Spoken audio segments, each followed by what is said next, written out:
Dear friends and my dear students, चलिए आज आयनन ऊर्जा या आयनन विभव के बारे में पढ़ेंगे।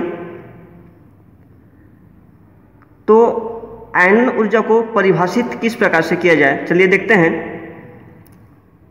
गैसीय अवस्था में किसी विलगित परमाणु से एक इलेक्ट्रॉन निकालने हेतु आवश्यक ऊर्जा की मात्रा उस परमाणु का आयनन ऊर्जा या आयनन विभव कहलाता है। आयनन ऊर्जा को आयनीकरण की एंथैल्पी भी कहा जाता है। थोड़े से गौर करें परिभाषा पर।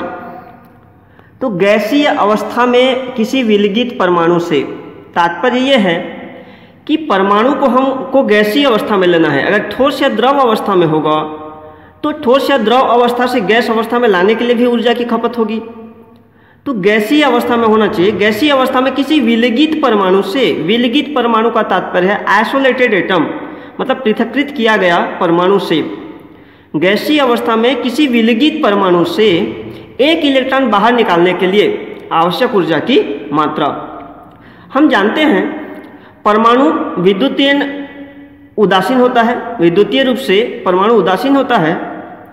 और अगर उत्कृष्ट गैसों को छोड़ दिया जाए तो परमाणु जो है स्वतंत्र या अकेला नहीं रहा करता। तो यहाँ पर यह ध्यान देना है कि विलगित परमाणु होना है। तो उदासीन जो परमाणु होगा उसमें से एक इलेक्ट्रॉन बाहर निकालेंगे। हम जानते हैं परमाणु के नाभिक में प्रोटॉन एवं न्यूट्रॉन उपस्थित होते हैं और परमाणु के कक्षकों में इलेक्ट्रॉन उपस्थित होता है। अर्थात परमाणु इलेक्ट्रॉन प्रोटॉन न्यूट्रॉन से मिलकर बना होता है। तो चूंकि नाभिक पर प्रोटॉन अर्थात धनात्मक आवेश उपस्थित होता है, हम जानते हैं कि न्यूट्रॉन पर कोई आवेश नहीं होता, प्रोटॉन धनात्मक आवेशित होता है और इलेक्ट्रॉन ऋण आवेशित होता है। तो चूंकि प्रोटॉन के उपस्थिति के कारण नाभिक धन आवेशित होता है और कक्षकों में ऋणात्मक आवेशयुक्त इलेक्ट्रॉन उपस्थित होते हैं। तो परिभाषा के अनुसार उदासीन परमाणु से, उदासीन परमाणु का तात्पर्य यहाँ पर यह है, हम जानते हैं परमाणु में जितना ऋणात्मक आवेश इलेक्ट्रॉन होता है उतना ही धनात्मक आवेशित प्रोटॉन भी उपस्थित हुआ करते हैं। फलस्वरूप परमाणु विद्युत रूप से उदासीन होता है। यहाँ पर जो चित्र दिखाया जा रहा है ये सोडियम का एक परमाणु है जिसमें 11 प्रोटॉन और 11 इलेक्ट्रॉन हैं और 12 न्यूट्रॉन होने की वजह से इसका भार 23 हुआ करता है। तो चूंकि परमाणु के नाभिक पर धनावेश उत्पन्न होता है, उपस्थित होता है प्रोटॉन की उपस्थिति के कारण, और कक्षकों में जो इलेक्ट्रॉन ऋणात्मक आवेश होता है, इस प्रकार एक दोनों के प्रति अर्थात इलेक्ट्रॉन जो है नाभिक की ओर आकर्षित रहता है। अब इस परमाणु से एक इलेक्ट्रॉन जब हम बाहर निकालें, इसको अगर हम क्या करें बाहर निकालना चाहें, तो चूंकि इलेक्ट्रॉन जो है नाभिक की ओर आकर्षित है, इधर ये खिंचाव महसूस करेगा, तो इस आकर्षण बल के विरुद्ध में हम जो ऊर्जा लगाएंगे तो वही ऊर्जा आयनन ऊर्जा या आयनन विभव कहलाता है। इलेक्ट्रॉन नाभिक की ओर जितना अधिक खिंचाव का महसूस करेगा, अर्थात नाभिक में जितना अधिक धनात्मक आवेश होगा, इसको अंतर्नाभिकीय आकर्षण कहते हैं। इलेक्ट्रॉन और नाभिक के मध्य जो अट्रैक्शन होता है अंतर्नाभिकीय आकर्षण कहा जाता है इसको। तो अंतर्नाभिकीय आकर्षण का मान जितना अधिक होगा, इस इलेक्ट्रॉन को बाहर निकालने के लिए हमको उतना ही अधिक ऊर्जा खपत करना पड़ेगा, अर्थात ऊर्जा की आवश्यकता होगी।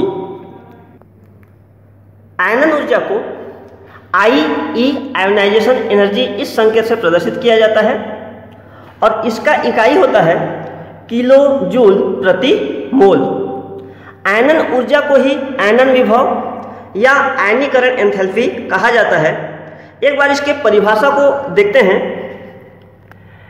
किसी उदासीन या गैसीय परमाणु को धनात्मक आवेश में परिवर्तित करने के लिए जितनी ऊर्जा हमको खपत करना पड़ता है या जितना ऊर्जा हमको लगाना पड़ता है, हम जानते हैं अगर उदासीन है तो इलेक्ट्रॉन और प्रोटॉन की बराबर मात्रा होगा और एक इलेक्ट्रॉन निकाल देने के पश्चात वह धन आयन में परिवर्तित हो जाएगा। तो इस प्रकार से उदासीन परमाणु को धन आयन में परिवर्तित करने हेतु जितनी ऊर्जा व्यय करना पड़ता है वही आयनन ऊर्जा कहलाता है। डियर फ्रेंड्स, चलिए थोड़े से देखते हैं उत्तरोत्तर आयनन विभव या क्रमागत आयनन ऊर्जा या अल्टरनेट आयोनाइजेशन एनर्जी। सोडियम के एक परमाणु से, उदासीन परमाणु से, जिसमें 11 प्रोटॉन और 11 न्यूट्रॉन हैं, जब हम एक इलेक्ट्रॉन निकाल देते हैं, इसको निकाल देंगे आयनन ऊर्जा लगा करके, तो इसके नाभिक में 11 प्रोटॉन अभी भी उपस्थित होंगे, परंतु ये इलेक्ट्रॉन निकल जाने की वजह से इसमें केवल 10 इलेक्ट्रॉन रह जाएगा। 11 प्रोटॉन हैं, एक इलेक्ट्रॉन निकल गया है 11 इलेक्ट्रॉन में से, तो पहले कक्षक में 2 इलेक्ट्रॉन और दूसरे कक्ष में 8 इलेक्ट्रॉन, इस प्रकार से 10 इलेक्ट्रॉन इसमें उपस्थित होंगे। चूंकि धनात्मक आवेश की मात्रा अधिक है, प्रोटॉन अधिक है, तो आकर्षण बल का मान अब इन इलेक्ट्रॉनों पर पहले की अपेक्षा और अधिक बढ़ जाएगा। तो अब जब दूसरा इलेक्ट्रॉन को निकालना चाहेंगे तो यहाँ पर जो आयनन ऊर्जा का मान होगा वो पहले की अपेक्षा अधिक होगा। अगर सोडियम उदासीन परमाणु से आयनन ऊर्जा लगा करके एक इलेक्ट्रॉन निकाल देंगे तो वो सोडियम धन आयन में परिवर्तित हो जाएगा। उदासीन परमाणु से एक इलेक्ट्रॉन निकालने के लिए जितनी ऊर्जा की आवश्यकता होती है वह उसकी आयनन ऊर्जा कहलाती है। अब या फिर इस प्रकार से कह सकते हैं, उदासीन परमाणु को धन आयन में परिवर्तित करने के लिए जितना ऊर्जा लगाना पड़ा वो उसकी आयनन ऊर्जा कहलाती है। तो इस प्रकार से सोडियम जो परमाणु था वो सोडियम धन आयन में परिवर्तित हो गया।